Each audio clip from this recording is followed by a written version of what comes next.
Olá pessoal, este é o quarto vídeo da primeira aula de Cálculo 4. Nos vídeos anteriores, nós estudamos o início do assunto de sequências, vimos também definições de crescimento e decrescimento de sequências. Neste vídeo, continuaremos vendo noções de crescimento e decrescimento, só que para funções reais, e vamos aprender a usar informações de funções reais para classificar sequências reais obtidas via restrição dessas funções quanto a crescimento ou decrescimento.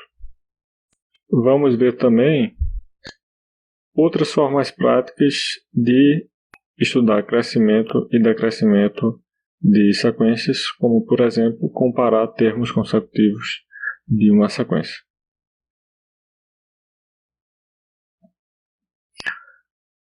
No vídeo anterior, nós paramos aqui no final dessa subseção chamada definições, aqui dentro da seção crescimento e decrescimento. O que vem em seguida é essa parte onde eu defino noções de crescimento e decrescimento para funções reais em geral, não necessariamente sequências. E essas definições são generalizações das definições que demos para sequências de números reais.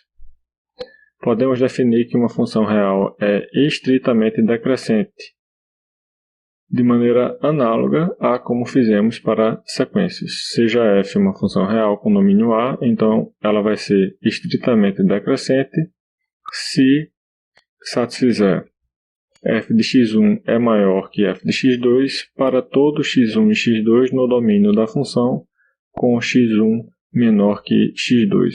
Perceba que é uma definição completamente análoga à que demos para sequências.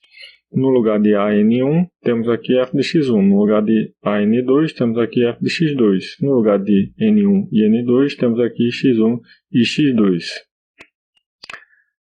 A mesma coisa vai acontecer para as outras noções de crescimento e decrescimento. Então, todos esses itens são generalizações de definições que demos para sequências reais. Além disso, eu estou definindo aqui também variações dessas noções com relação a um subconjunto do domínio da função. Quando você percebe que uma função não é crescente, pode ser que ela ainda seja crescente num dado subconjunto do domínio. Esse é o tipo de definição que as pessoas podem até achar desnecessário, já que intuitivamente nós já somos levados a falar dessa forma. Quando percebemos que uma função não é crescente no todo, mas a partir de determinado número ela se comporta como uma função crescente, a coisa mais natural é dizer, não, ela é crescente só a partir daqui, só nesse subconjunto do domínio. É isso que eu estou definindo, apenas para deixar a linguagem mais precisa.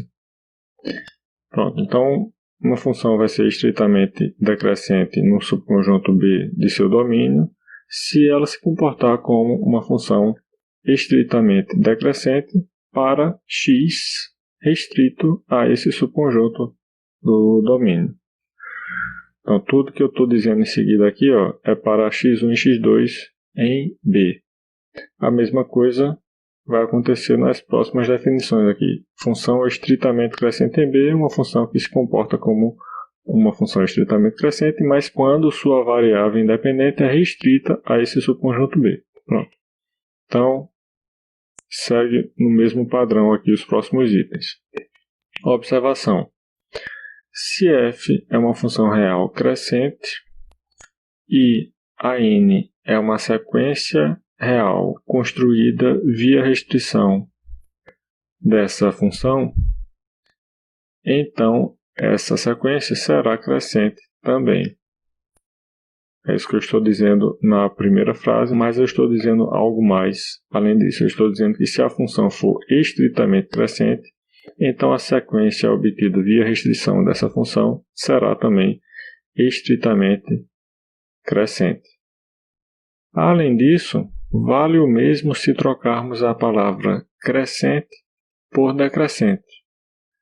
Ou seja, a propriedade que uma função real tem quanto a crescimento ou decrescimento é repassada para qualquer sequência que seja definida em termos da função via restrição, como eu estou fazendo aqui, a n igual a f de n. Se essa equação definir realmente uma sequência, ou seja, se isso for verdade para todo n suficientemente grande, então qualquer propriedade de crescimento ou decrescimento da função vai ser repassada para essa sequência que é uma restrição da função original. Tá? É isso que eu estou dizendo aqui. Essa observação é muito importante para aproveitar informações que já temos sobre funções reais em uma variável real e com elas tirar conclusões sobre crescimento ou decrescimento de sequências. Em cálculo 1, nós estudamos crescimento e decrescimento de funções e utilizamos a derivada para isso. Esse estudo de crescimento e decrescimento de funções lá do cálculo 1 vai nos ajudar agora. Eu vou relembrar aqui o resultado que nós utilizamos lá em cálculo 1 para estudar crescimento e decrescimento de funções. É uma consequência do teorema do valor médio, que diz o seguinte: seja f uma função real derivável no intervalo i. Se a derivada de f for positiva em i, então f é estritamente crescente em i. Se a derivada de f for maior que ou igual a zero em i, então f é crescente em i. Se a derivada de f for negativa em i, então f é estritamente decrescente em i. E se a derivada de f for menor que ou igual a zero em i, então f é decrescente em i. Eu estou explicando aqui como usar essa proposição junto com a observação 1 para estudar crescimento e decrescimento de sequências a partir de informações de crescimento e decrescimento de funções que estendam essas sequências. Mas eu vou explicar esse procedimento por meio de exemplos. Classifique quanto ao crescimento ou decrescimento as sequências vistas no exemplo 6, que são essas aqui. Letra A. Eu tenho a sequência n-3, entre parênteses, ao quadrado. Eu vou mostrar que ela não é crescente e não é decrescente. Isso é fácil de fazer porque tanto o crescimento quanto o decrescimento são propriedades do tipo para todo N1 e N2.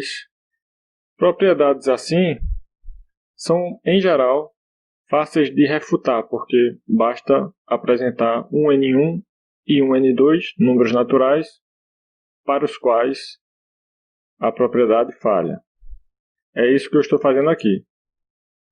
Eu estou dando valores de N1 e N2, tais que o termo da sequência associado a N1 não é menor que ou igual ao termo da sequência correspondente a N2. Já que N1 é menor que N2, eu estou pegando aqui N1 igual a 2 e N2 igual a 3, isto contradiz a propriedade de crescimento. Logo, a sequência não é crescente. Estou calculando aqui. N1 menos 3 ao quadrado é 1. N2 menos 3 ao quadrado é 0. Se a sequência fosse crescente, eu deveria ter o primeiro termo menor que ou igual ao segundo termo.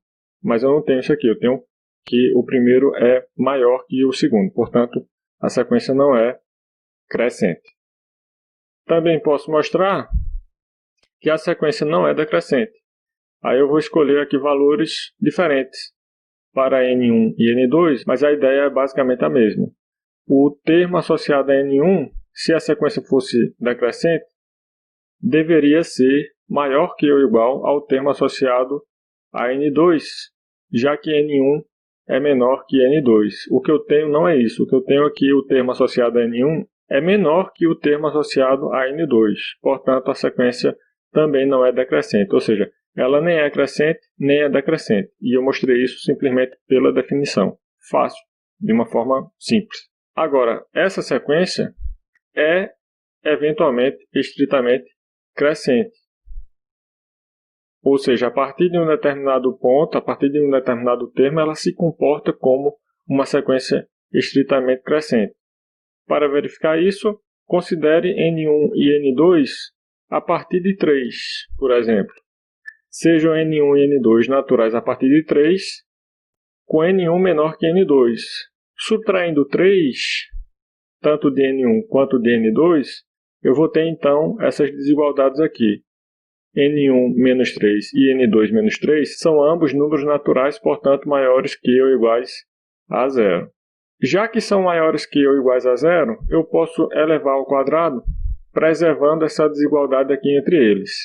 Então eu vou ficar com N1 menos 3 ao quadrado é menor que N2 menos 3 ao quadrado. Eu provei, portanto, que para N1 e N2 a partir de 3, sendo N1 menor que N2, o termo da sequência associada a N1 é menor que o termo da sequência associado a N2, ou seja, a sequência a partir de 3 se comporta como uma sequência estritamente crescente. Portanto, ela é eventualmente estritamente crescente. Eu também só usei a definição aqui.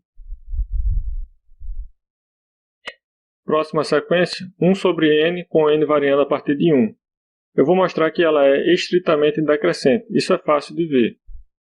Tome N1 e N2 naturais a partir de 1, né? E suponha que N1 é menor que N2. Já que N1 e N2 são naturais maiores que ou iguais a 1, quando eu tomar os inversos deles, a desigualdade entre eles se inverte. Ou seja, eu não vou ter 1 sobre N1 menor que 1 sobre N2. Ao contrário, eu vou ter 1 sobre N2 menor que 1 sobre N1. Isso é propriedade algébrica dos números racionais. Pense, por exemplo, 3 e 4. 3 é menor que 4, mas quando eu inverto, o inverso de 3 é maior que o inverso de 4.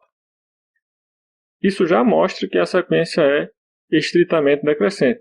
Outra forma de ver é tomar uma função real que estende a sequência e que você já saiba que a função é estritamente decrescente. Por exemplo, f de x igual a 1 sobre x. De cálculo 1, nós sabemos que a derivada dessa função é sempre negativa, para todo x diferente de 0.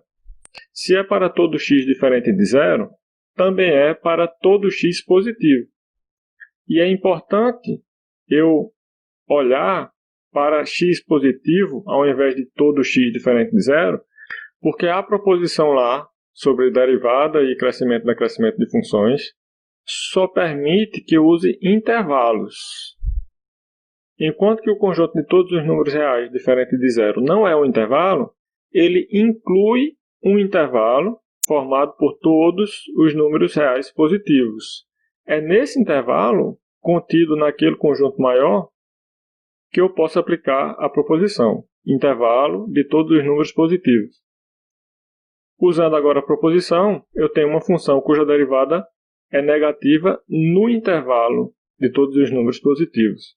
Portanto, essa função é estritamente decrescente nesse intervalo. Além disso, esse intervalo inclui o domínio da sequência. E, claro, essa sequência é baseada na mesma fórmula que define a função, com exceção da variável, que no caso da sequência é n, natural a partir de 1, e no caso da função é x, real não nulo. Logo, a sequência 1 sobre n, com n variando a partir de 1, é uma restrição da função real 1 sobre x, definida para x positivo. E, como já dissemos, esta função 1 sobre x definida para x positivo é estritamente decrescente. Propriedades de crescimento e decrescimento de funções reais são transmitidas para sequências que são restrições dessas funções. Portanto, a sequência aqui 1 sobre n será também estritamente decrescente. O próximo exemplo é um pouquinho mais complicado. Cossecante de m-2 com m variando a partir de 3. Estou mostrando aqui que essa sequência não é eventualmente crescente. Logo, também não é crescente e também não é eventualmente estritamente crescente. Eu não vou entrar em detalhes não sobre esse item, que ele é um pouquinho mais complicado, eu vou deixar para você ler caso tenha interesse.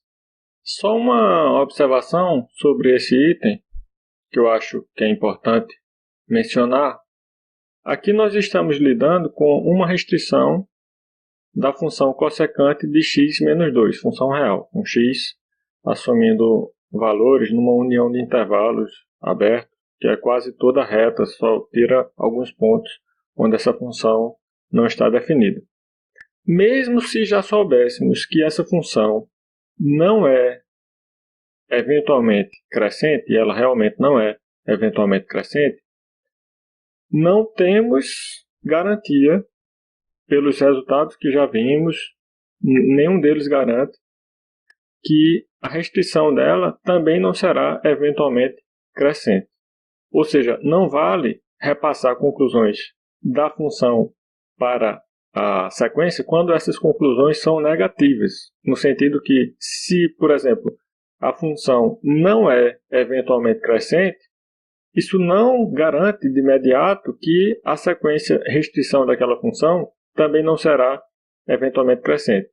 A proposição que enunciamos quanto à restrição de funções para gerar sequências que herdam propriedades dessas funções só nos diz que se a função for crescente, então a sequência é crescente. Se a função for estritamente crescente, então a sequência é estritamente crescente. Se a função for eventualmente estritamente crescente, então a sequência é eventualmente estritamente crescente. Mas não diz que se a função não for eventualmente crescente, a sequência não será eventualmente crescente. As negativas não passam da função para a sequência necessariamente. Tem que olhar mais com calma isso aí. Essa eu acho que é a moral da história desse exemplo. Eu estou também indicando aqui, embora eu não tenha provado, que essa sequência também não é eventualmente decrescente, logo também não é decrescente, nem eventualmente estritamente decrescente. Portanto, a sequência não é eventualmente monotônica. Vamos passar para o próximo item. Aqui eu tenho a sequência arco-tangente de K, com K variando a partir do zero, nos números naturais. Eu vou mostrar que essa sequência é estritamente crescente. Isso é fácil de ver se você perceber que ela é a restrição aos números naturais da função real arco-tangente de x, que eu posso verificar facilmente que é uma função estritamente crescente. Basta calcular a derivada, f' de x é 1 sobre, entre parênteses, 1 mais x ao quadrado. A derivada, então, é uma função positiva, bem definida para todo x real. Isto me diz, pela proposição 1, que essa função, não a derivada, mas agora a função, é estritamente crescente em todo o domínio. Note que eu analiso o sinal da derivada para tirar conclusões sobre crescimento ou decrescimento da função que eu derivei, não é da derivada. A derivada, eu analiso o sinal. E esse sinal da derivada vai me dizer se a função que eu derivei é crescente, decrescente, estritamente crescente, etc. Certo? Então, derivada positiva para todo x real. Note que esse conjunto aqui, conjunto dos números reais, é um intervalo. Isso é importante também na hora de aplicar a proposição 1, que só vale para intervalos. O conjunto dos números reais é o intervalo de menos infinito até mais infinito, aberto. Como a derivada é positiva nesse intervalo, a função que eu derivei é estritamente crescente nesse intervalo. Além disso, como eu já disse, a sequência arco-tangente de K é uma restrição dessa função. Então, como a função é estritamente crescente, a sequência também é estritamente crescente. Outra maneira de estudar uma sequência quanto a crescimento ou decrescimento é comparar termos consecutivos arbitrários dela. de acordo com o que diz a seguinte proposição. Seja a n uma sequência de números reais, então essa sequência é estritamente crescente se e somente se a n mais 1 é maior que a n para todo n no domínio da sequência. Isso é bastante intuitivo. Para uma sequência estritamente crescente, você espera o quê? Qual é a relação entre a n e a n mais 1? Já que n mais 1 é maior que n, a sequência estritamente crescente significa o quê? Que o termo associado a um índice maior é maior. Então, como n mais 1 é um índice maior que n, o termo associado a n mais 1 é maior que o termo associado a n, ou seja, a n mais 1 é maior que a n. A parte menos óbvia dessa afirmação é a recíproca. Se você tem que a n mais 1 é maior que a n para todo n no domínio da sequência, isso já me diz que a sequência é estritamente crescente. Ou seja, isso já me diz que para quaisquer n1 e n2 no domínio da sequência, se n1 for menor que n2, então a n1 é menor que a n2. É essa volta que não é tão óbvia, mas é verdadeira. Analogamente, eu vou ter sequência estritamente decrescente se e somente se a n mais 1 é menor que a n para todo n no domínio da sequência. Sequência é crescente se e somente se a n mais 1 é maior que ou igual a n para todo n no domínio da sequência. E a sequência é decrescente se e somente se a n mais 1 é menor que ou igual a n para todo n no domínio da sequência. A demonstração está aqui, é por indução, não é muito difícil, mas eu vou deixar que você leia caso tenha interesse. Vamos adiante. Observação. A proposição 2, que é essa que acabamos de ver, permanece válida se inserirmos a palavra eventualmente antes de estritamente crescente, estritamente decrescente, crescente e decrescente. E, ao mesmo tempo, substituirmos a parte que diz com n maior que ou igual a q por suficientemente grande. Então, estou dizendo o seguinte, vamos voltar lá na proposição. Você pode colocar a palavra eventualmente antes dessa expressão, também antes dessa expressão, antes dessa e antes dessa, desde que você também troque em cada item onde você fizer essa alteração, essa expressão n maior que ou igual a q por suficientemente grande. Então, por exemplo, o item A, se eu fizer essa modificação no item A, vai ficar assim.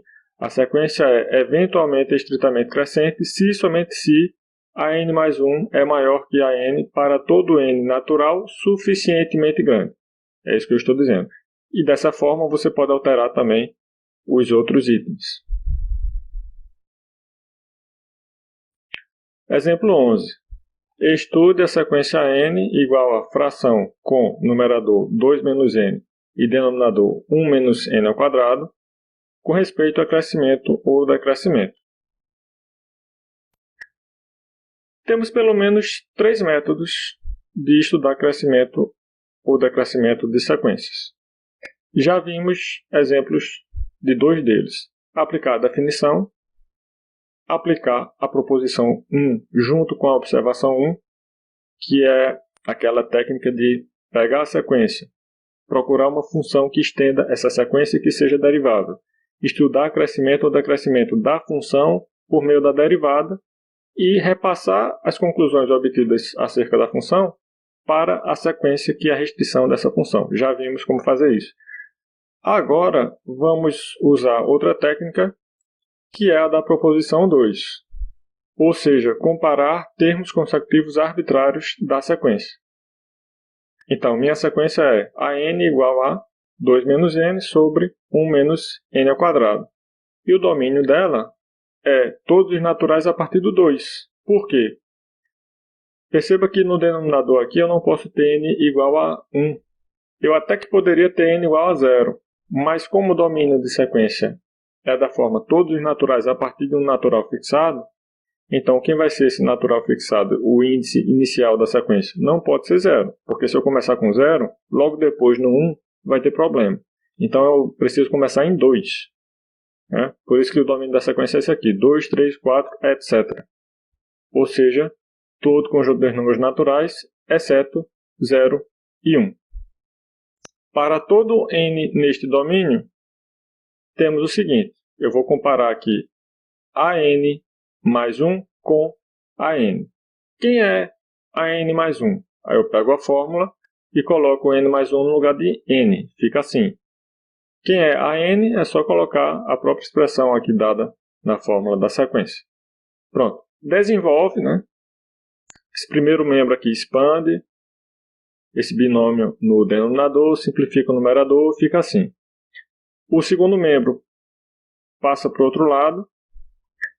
E uma técnica comum para resolver desigualdades, principalmente desigualdades envolvendo frações de polinômios, que é o que temos aqui, é juntar tudo num lugar só. Ou seja, eu tenho duas frações, uma de um lado e outra do outro lado. Eu faço o quê? Eu junto as duas e, de preferência, transformo as duas numa só fração, assim.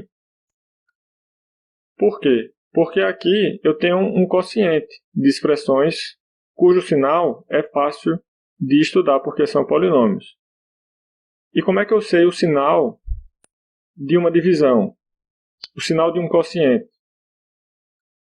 O quociente vai ser positivo se o numerador for positivo e o denominador também, ou se o numerador for negativo e o denominador também for negativo. Então eu vou estudar essas duas possibilidades agora. Quando é que essa fração é positiva?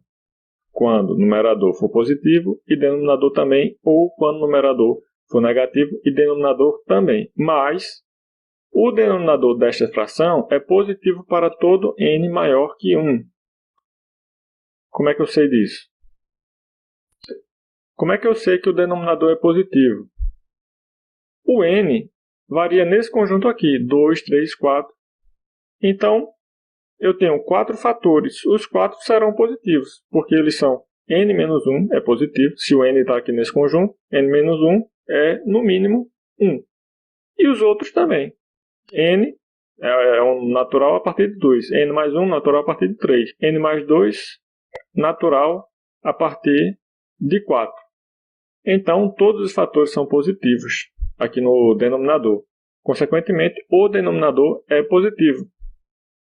Se eu sei que o denominador é positivo para todo n no domínio da sequência, o sinal da fração vai ser o sinal do numerador. Se o numerador for positivo, eu vou ficar com mais, dá mais. Se o numerador for negativo, eu vou ter menos com mais, dá menos. Então, o sinal do numerador será o mesmo sinal da fração. Vamos estudar agora o sinal do numerador. O numerador é um polinômio de grau 2, ou seja, um trinômio quadrático. A gente pode aplicar Bhaskara aqui para encontrar as raízes desse polinômio e também estudar o sinal dele. Quando você aplicar Bhaskara, você vai encontrar esses dois números como raízes do polinômio. Além disso, o polinômio tem coeficiente líder positivo, ou seja, se você fizer um gráfico da função associada a esse polinômio, o gráfico será uma parábola com a concavidade voltada para cima. Duas raízes distintas, concavidade voltada para cima. Como é que será o sinal, então? O sinal será positivo antes da primeira raiz e também depois da segunda raiz. Faça um gráfico para acompanhar esse raciocínio. O sinal será negativo apenas entre uma raiz e outra, ou seja, para n entre essa primeira raiz e essa segunda raiz. Agora, note que a segunda raiz é o número entre 3 e 4, maior que 3 e menor que 4. Como é que eu sei disso? Raiz de 13 é um número entre 3 e 4. Porque 13 é um número entre 9, que é o quadrado de 3, e 16, que é o quadrado de 4. Ou seja, raiz de 13 é um número entre 3 e 4. Se eu pego um número entre 3 e 4, somo 3 a esse número e divido por 2, você vai verificar que a soma aqui, quando eu somar 3, vai ser um número entre 6 e 7. E quando eu dividir por 2, vai ser um número entre 3 e 7,5, consequentemente entre 3 e 4. Se a segunda raiz é um número entre 3 e 4, todos os números a partir de 4 são maiores que a segunda raiz. Portanto, estão na região onde o sinal do polinômio é positivo. Ou seja, eu sei que n ao quadrado menos 3n menos 1 é positivo para todo n a partir de 4. Essa conclusão agora eu vou usar para estudar o sinal da fração que eu tinha antes, essa fração aqui. O numerador eu sei que é positivo para todo n a partir de 4. A gente já sabe também que o denominador é sempre positivo. Logo, essa fração é positiva para todo n a partir de 4.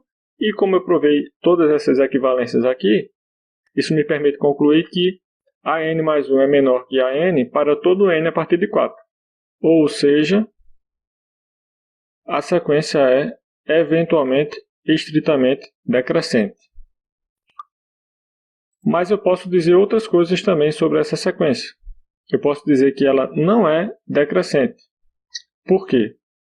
Nós vimos que este polinômio é positivo para n maior que ou igual a 4, mas ele vai ser negativo para n igual a 2 ou n igual a 3. Estes valores 2 e 3 estão naquela região entre as duas raízes. Portanto, esse polinômio assume valor negativo em n igual a 2 e em n igual a 3. Consequentemente, essa fração aqui vai ser negativa para n igual a 2 ou n igual a 3.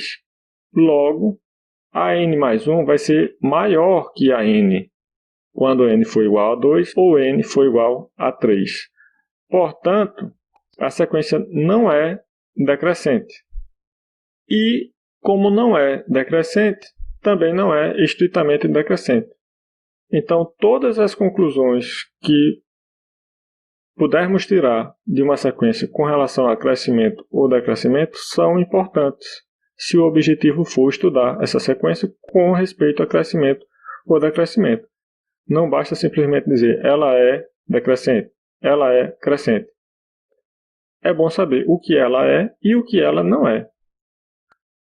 Lembre-se que quando eu digo que a função é eventualmente estritamente decrescente, ela pode ser inclusive estritamente decrescente. E aí é bom saber, ela é ou não é estritamente decrescente. Nesse caso ela não é, porque não é nem decrescente. Consequentemente também não é estritamente decrescente. Certo? Então, estudar uma sequência com relação a crescimento ou decrescimento é responder todas essas perguntas. Para cada item daquela definição de crescimento ou decrescimento, vamos tentar avaliar. Essa sequência é isso? Não. Essa sequência é isso? É. Essa sequência é isso? Não. Responder todas as perguntas possíveis. Isso é estudar uma sequência com respeito a crescimento ou decrescimento. Eu tenho mais um exemplo antes de finalizar esta aula. É de uma sequência cujo gráfico é mostrado aqui. A sequência é dada por esta fórmula. A n igual a menos n se n é ímpar e menor que ou igual a 4.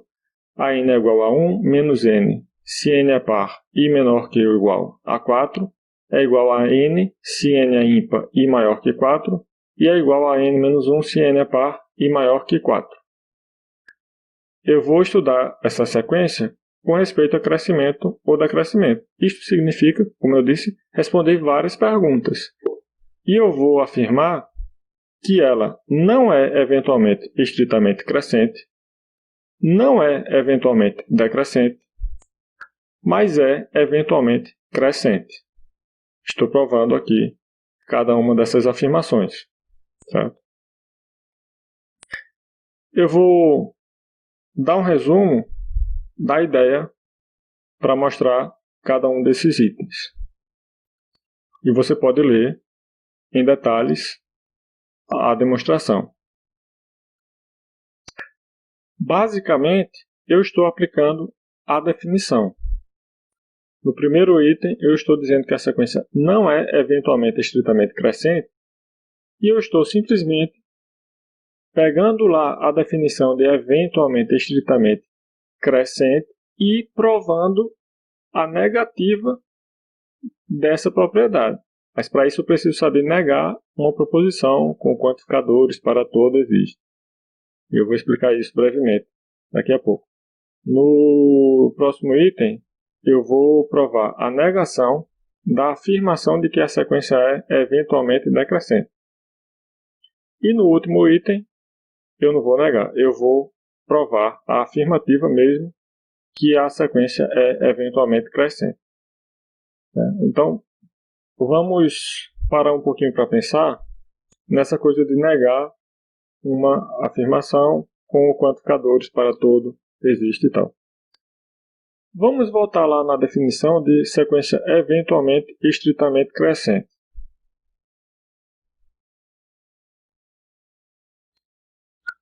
Está aqui.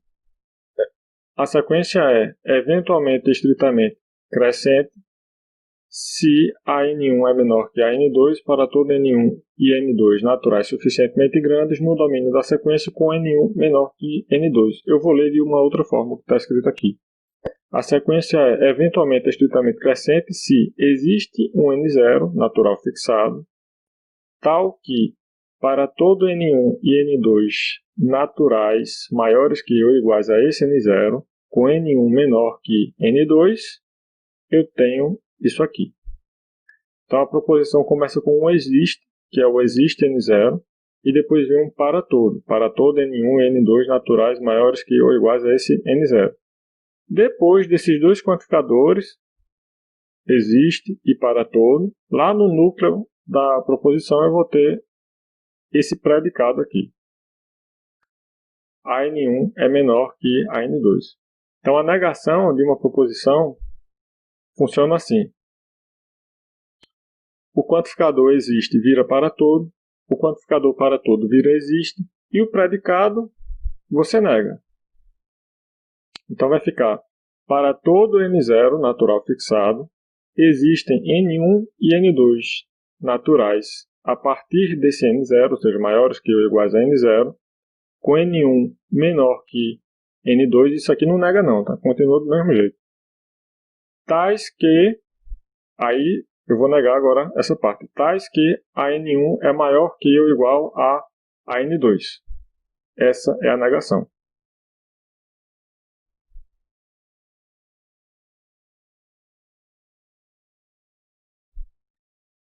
Eu estou também aqui negando que a sequência seja eventualmente decrescente. Vamos ver o que é que significa dizer que a sequência é eventualmente decrescente. Aqui, ela é eventualmente decrescente se a N1 é maior que ou igual a N2 para todo N1 e N2 naturais suficientemente grandes no domínio da sequência com N1 menor que N2. Eu vou ler de outra forma agora. A sequência é eventualmente decrescente se existe um N0 natural fixado, tal que, para todo N1 e N2 naturais maiores que ou iguais a o N0, com N1 menor que N2, vale que a N1 é maior que ou igual a N2. Essa é a afirmação. Agora eu vou negar essa afirmação. Como é que eu nego? Eu nego trocando o existe por um para todo e trocando o para todo por um existe. Aí vai ficar assim.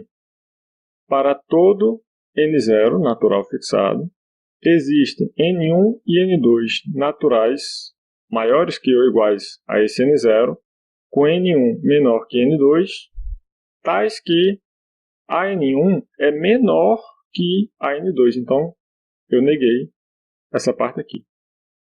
Certo? Então, essa foi uma revisãozinha de lógica. Vamos voltar lá no exemplo.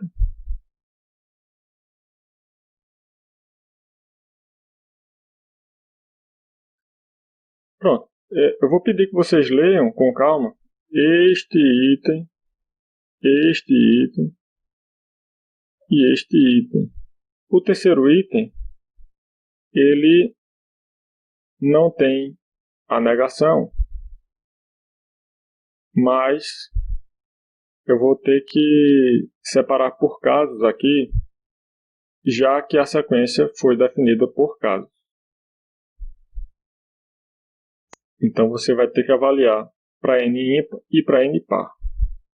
Tá? Enfim, vou deixar que vocês leiam isso aí. Fica como exercício, tá? Referências utilizadas nesta aula estão aqui. E no material vocês encontram também exercícios. Até a próxima.